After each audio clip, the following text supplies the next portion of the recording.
ঢাকাই সিনেমা আমাদের দিয়েছে অনেক লিজেন্ড। কেউ খুব তাড়াতাড়ি চলে গেছে, কেউ দায়িত্ব কাঁধে নিয়েছে, আবার কেউ আজও জ্বলজ্বল করছে। 1993 সালে সিনেমায় আসেন সালমান শাহ। তার স্টাইল, রোমান্টিক অভিনয় আর ব্যক্তিত্বে তিনি হয়ে উঠেছিলেন পুরো জাতির হিরো। কিন্তু মাত্র 25 বছর বয়সে 1996 সালে তিনি আমাদের ছেড়ে চলে যান। এখনও তার ভক্তরা কাঁদে, কারণ সালমান শাহ শুধু নায়ক ছিলেন না, তিনি ছিলেন একটা অনুভূতি।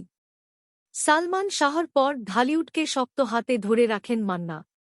90-এর শেষ থেকে 2008 পর্যন্ত তিনি ছিলেন action king.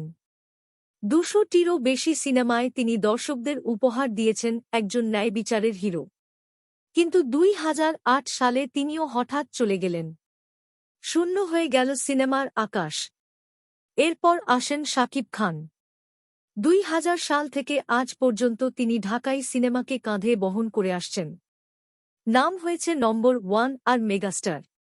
Romance, action, comedy সব ধরনের চরিত্রে প্রমাণ করেছেন তিনি আধুনিক বাংলা সিনেমার মুখ।